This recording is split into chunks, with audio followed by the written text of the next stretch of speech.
Shri Shankarji Wagela Bapushri, Leader of Opposition, Gujarat Assembly and MLA Kapadwanj, former Chief Minister. Thank you, welcome. હું શૈલેન્દ્ર રોયને આવકારું છું કે વહેલી સવારે મુંબઈથી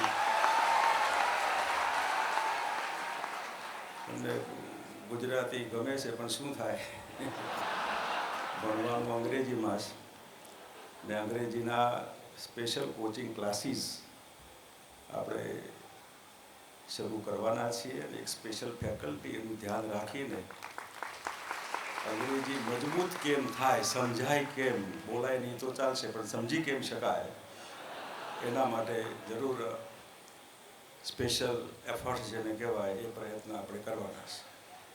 એ બધા વાલીઓને પણ આવકારું છું, મિત્રોને આવકારું છું કે આ ગુજરાત નોલેજ વિલેજ એવું નામ આપ્યું છે. તો ગામડું કેવું હોય, ગ્રામ્ય વિસ્તાર કેવો હોય, પોતાના બાળકો જ્યાં મૂકીએ છીએ ત્યાં કેવું હશે એ જરા જુએ તો સારું, ટેન્શન ન રહે. અમે ટેન્શન બહુ કંઈ મા બાપે રાખવાનું નથી હોતું આફ્ટર 18, છતાં પણ છોકરો છોકરી ભણશે, કેવું ભણશે, કેવું વાતાવરણ હશે એના માટે ખાસ બધાને મળવા બોલાવ્યા છે. અને લાર્સન ટુબ્રો બહુ મોટું નામ છે. અનિલ નાયક વલસાડ જિલ્લાના અનાબિલ કોમ્યુનિટીના સામાન્ય ગામડાના માણસ, વિદ્યાર્થી, રિયલ ગામડું. જે એમને કીધું કે લીંપણના ઘરમાં, માટીના ઘરમાં વલસાડ જિલ્લામાં પણ ઘણું સારું ફેમિલી, વેલ ક્વોલિફાઈડ. એમના બેન MBBS અમદાવાદમાં, લલિતાબેન. એટલે ઘણા અનાબિલ કોમ્યુનિટી સાહસિક હોય છે. એક સાહસના આધારે લાર્સન ટુબ્રોને 300 ગણું વધારે મોટું એનું નામ આપીને એક ઇન્ટરનેશનલ સ્ટેન્ડર્ડમાં પોતાનું નામ અને L&Tનું નામ મૂક્યું છે. L&T સિવિલવાળા, મિકેનિકલ, ઇલેક્ટ્રોનિક્સ, XYZ બધામાં ઘણું આગળ છે. એટલે તમારું ભવિષ્ય ક્યાંય ને ક્યાંય કોઈ ઠેકાણે L&Tમાં જોઈન થવા માટે, હા ના એટલા માટે લાર્સન એન્ડ ટુબ્રોનું કનેક્શન આપણું હોય તો સારું. એ ધ્યાનમાં રાખીને મેં ડૉક્ટર નાયકને કીધેલું કે તમે આવો તો સારું, પણ કે હું બહુ બિઝી છું ને તારીખ આપ્યા પછી ના આવું તો સારું નહીં. એટલે એમને એમના સિનિયર મોસ્ટ માણસને, બહુ એક્સપિરિયન્સ કહી શકાય એવા, પ્રેક્ટિકલ એવા ડૉક્ટર રોયને અહીં મોકલ્યા છે. રોય સવારમાં હું થોડી વાત કરતો તો એમની સાથે, તો ક્યાં હેડક્વાર્ટર છે અમારા નયનભાઈ એમને ખાસ પૂછતા હતા કે તમારું હેડક્વાર્ટર ક્યાં, કે 1-2 દાડા મુંબઈ, 1-2 દિવસ વડોદરા, 1-2 દિવસ દિલ્હી, 1-2 દિવસ બીજે. અઠવાડિયાના 7 જ દિવસ હોય, એમાં શનિ રવિ ક્યાંય ન હોય. આ ગામ પેલા ગામ, આ ગામ પેલા ગામ. વાઈફ સાથે વાત કરવી હોય તો ગાડીમાં જ્યારે ટાઈમ મળે ત્યારે, થેન્ક્સ ટુ શ્યામ પિત્રોડા જે અહીંયા આવ્યા હતા કે મોબાઈલની શોધ કરીને બધાને સગવડ કરી આપી, તો ગાડીમાં બેઠા બેઠા વાત થાય એ જ સમય હોય છે. બાકી લગભગ રોજ બહારના, રોજ ડેલી, યર્સ ટુગેધર. ડૉક્ટર નાયક માટે જે એમને કીધું કે સવારે 8-8:30 ઓફિસમાં, કદાચ કલાક વહેલા 7:30 આવી જાય, ઉઠીને તૈયાર થઈને સીધા ઓફિસમાં, રાત્રે 9 વાગ્યા સુધી બેસીને. સ્ટાફના બીજા લોકો પણ અનુકરણ કરે કે ચલો ચેરમેન સાહેબ હોય તો કદાચ આપણને યાદ કરે તો આપણે જવું જોઈએ. આટલા વર્કોલોકી માણસ, બિલકુલ વર્કોરી. કામ કરવું જોઈએ પણ એટલું બધું કામ નહીં કરવું જોઈએ જેમાં જીવન જીવવાનું, જે હ્યુમન બિંગ માણસ છીએ આપણે, અને જેમને જીવવાનું બહુ સરસ મજાનું, બીજા પશુ પ્રાણીઓ કરતાં માનવ જાતને બહુ સારી સગવડ જીવવા માટે કુદરતે આપેલી છે. એ આની લાઈમાં એ જતું ન રહે. તમે લોકોએ એન્જિનિયરિંગ ને ફાર્મસી પસંદ કર્યું છે, મને સમજણ નહીં પડે કે તમે મા બાપે પસંદ કર્યું છે. મોટા ભાગે મા બાપની ઈચ્છા હોય કે પોતાનું બાળક ડાક્ટર બને, એન્જિનિયર બને, જે કંઈ કારણ હોય. પરંતુ તમે એન્જિનિયરિંગ પસંદ કર્યા પછી એમાં એટલા બધા ન ઓતપ્રોત થઈ જાઓ કે તમે 25 વર્ષ ક્યારે, ગધા 25 ક્યારે પૂરી કરી એની ખબર ન પડે. તમારો સમય, time and ટાઈડ weight four none. તમે ખભે કોથરો નાખીને સવારે ઘેરથી નીકળો 5 વાગે છૂટીને વળી કોથરો લઈને ઘેર ને વળી પાછો કોથરો. એટલે આ જીવનનો એક ભાગ તમે એને સમજજો.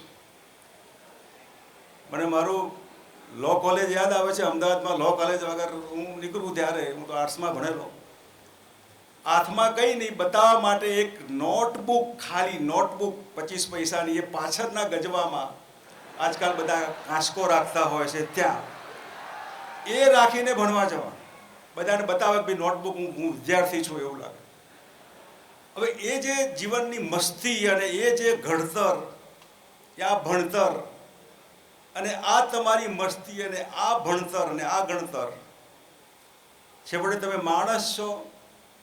માણસને સમય સાથે સંબંધ છે. સમય એજીસ જેને કહેવાય, એજ ઓફ 18, 20, 25, 30, 40, 50, 60 જે કંઈ હોય, એ એક દિવસ કે એક સેકન્ડ એ પાછી નથી આવવાની. એ માનીને એને જો તમે ઉપયોગ કરવાના હોય તો કમસે કમ એન્જિનિયરિંગમાં અને ફાર્મસીમાં જે કંઈ અહીં છે બધા વિદ્યાર્થીઓ એટલું ધ્યાન રાખે કે એમને આ પસંદ કેમ કર્યું જીવન.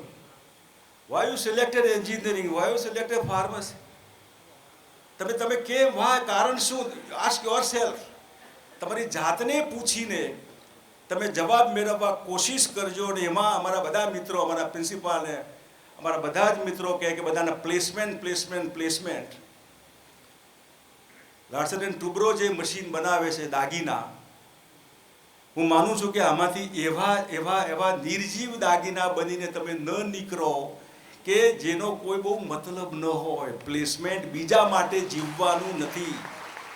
તમારે લાર્સન ટુબ્રો માટે એક નમૂનો બનીને બહાર નથી નીકળવા. ફાર્મસી હોય તો ટોરેન્ટ કે કેડીલા કે એના માટે જીવનમાં હું ત્યાં મારો મેર પડે ના.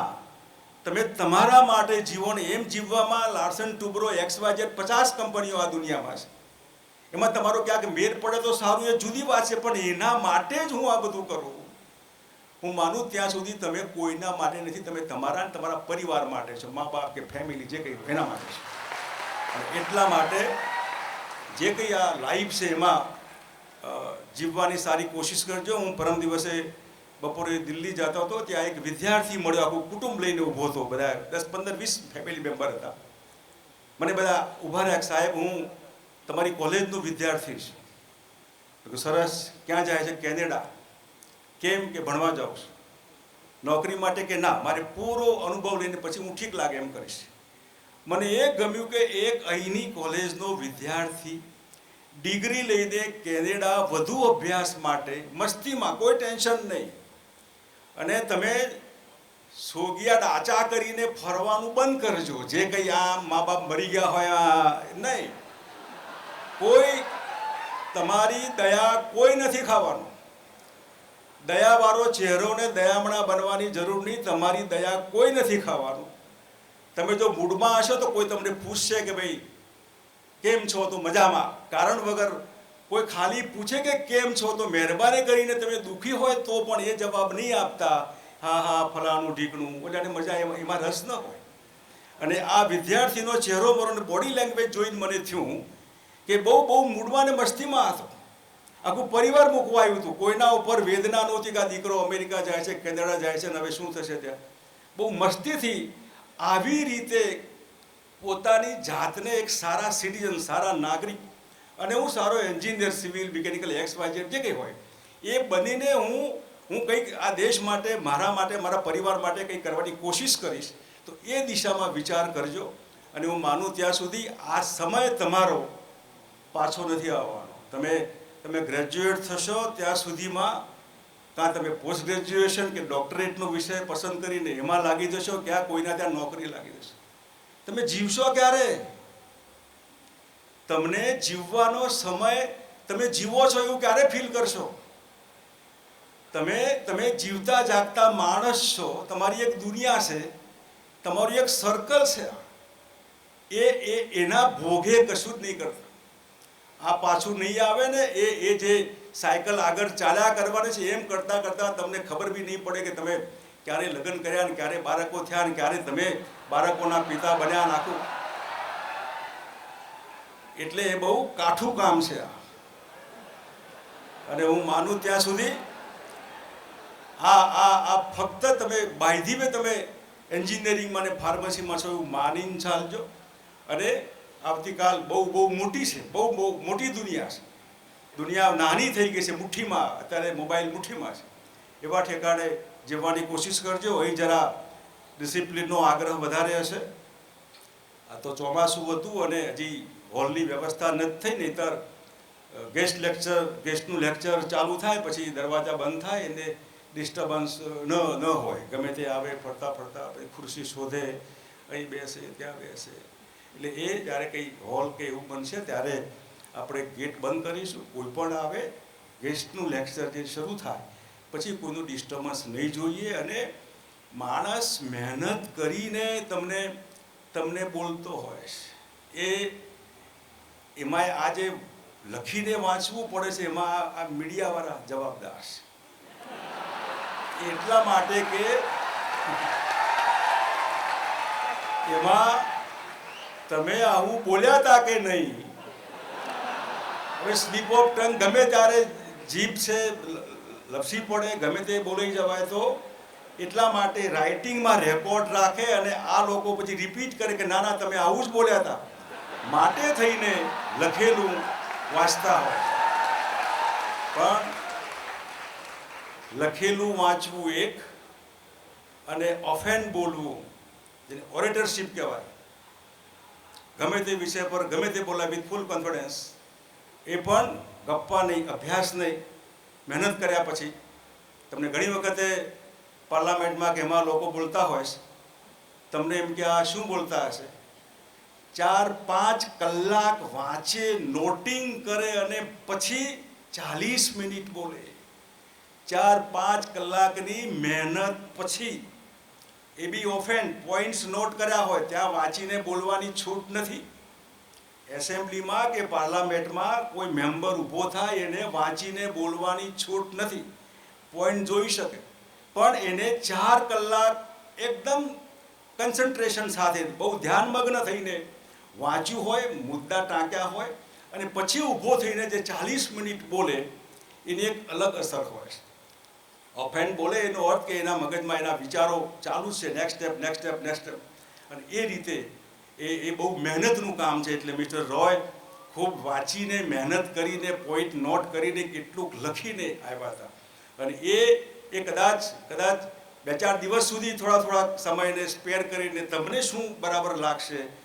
એટલે કોઈએ મહેનત કરીને જે કંઈ બોલતા હોય યા વાંચતા હોય તો એ આપણને ધ્યાનમાં રાખીને એને આ પોતાના 4-5 કલાકની મહેનત અને એની 30-40 મિનિટ આપણને આપેલી છે. 1 કલાકના ભાષણો 1 લાખ રૂપિયા લોકો આપતા હોય છે. 1 કલાકનું ભાષણ કરવા કોઈ જાય તો શું વળતર મળે? 1 લાખ રૂપિયા. 1 લાખ. આજે કોઈને બોલાવે કે ભાઈ તમે પોવર્ટી પર અમારા ઇન્ડોનેશિયામાં ભાષણ કરવા આવો, 1 લાખ રૂપિયા તમને, આવવા જવાનું ભાડું જુદું. એનો અર્થ કે એને મગજ કસીને એટલી બધી મહેનત કરીને કલેક્ટ કરવાનું હોય છે, જેથી કરીને જે કહેવા માગતો હોય ને જે કોઝ માટે એને બોલાવ્યા હોય એ કોઝ સર્વ થાય. અહીં આ બધા વાલીઓ પણ આવ્યા હશે, બધાને ખાસ જમીને જજો એટલે ઘેર ઉતાવળ ન હોય, ઝઘડો ન થાય કે તમે આવી ખબર હોત તો ના જાત. એટલે ખાસ બધાએ ડિસિપ્લિન મસ્ત છે. અને અહીં જે ઉલ્લેખ કર્યો એમાં આર્થિક તકલીફ, ભણવામાં મા બાપની ઈચ્છા હોય, પેટે પાટા બાંધીને ભણાવે એવું કહેતા હોઈએ છીએ આપણે, પણ હકીકતમાં હોશિયાર હોય અને તકલીફ હોય ઘરની તો આ ડિગ્રી તો કાલે તમને મળી જશે. એટલે આપણે એક ફાઉન્ડેશન રાખેલું છે જે સ્પેશિયલ કોઝ માટે. આવા વિદ્યાર્થી જે રેગ્યુલર હોય, હોશિયાર હોય, ભણવું હોય પણ આર્થિક તકલીફ હોય તો એના માટે સ્પેશિયલ વિચાર કરીએ છીએ. એનો દુરુપયોગ કરવાની કોશિશ કોઈ પેરેન્ટ્સ કે વિદ્યાર્થી ન કરે. હકીકત જો હશે તો